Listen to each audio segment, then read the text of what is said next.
உங்களுக்கு கொடுத்து சந்தோஷப்படுத்துவார்கள். இவ்விதமாக இந்த ஊழியத்திலே கர்த்தர் கிரியை நடப்பிக்கிறதுக்காக நான் கர்த்தருக்கு நன்றி செலுத்துகிறேன்.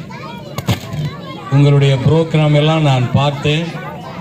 ரொம்ப உற்சாகத்தோடு சந்தோஷத்தோடு இன்வால்மெண்ட் பண்ணி எல்லாருக்கும் பிரயோஜனமாக இருக்கும்படி நன்றாக உங்களுடைய திறமைகளை தாளந்துகளை நீங்கள் வெளிப்படுத்தினீர்கள். கர்த்தருக்கு ஸ்தோத்திரம். நான் ஒரு 5 நிமிடம் உங்களுக்கு ஒரு சின்ன ஆலோசனை சொல்லி ஜெபித்து முடிக்கலாம். கவனிங்கள்.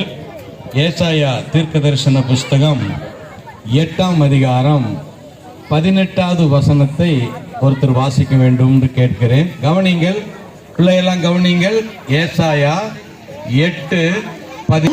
கர்த்தர் எனக்கு கொடுத்த பிள்ளைகளும் சீயோன் பர்வதத்தில் வாசமாயிருக்கிற சேனைகளின் கர்த்தராலே இஸ்ரவேலில் அடையாளங்களாகவும் அற்புதங்களாகவும் இருக்கிறோம்.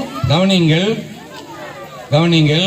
தயவு செய்து பெற்றோரும் கவனிங்கள். இதோ நானும் கர்த்தர் எனக்கு கொடுத்த பிள்ளைகளும் சீயோன் பர்வதத்தில் வாசமாயிருக்கிற சேனைகளின் கர்த்தராலே இஸ்ரவேலில் அடையாளங்களாகவும் அற்புதங்களாகவும் இருக்கிறோம். சீயோன் என்றால் சபை. சபையிலே யாரெல்லாம் பெற்றோர் பிள்ளைகள் எப்படி இருக்கிறார்களா? அற்புதம் அடையாளமாய் இருக்கிறார்களாம். பிள்ளைகளெல்லாம் கவனிக்கணும். நீங்கள் 5 நாட்களாக கற்றுக்கொண்ட இந்த சத்தியம் உங்க வாழ்க்கையை பின்னாடி என்ன செய்யும்னா அற்புத அடையாளமாக, உங்க குடும்பம் ஒரு அற்புத அடையாளமாக, உங்க எதிர்காலம் ஒரு அற்புத அடையாளமாக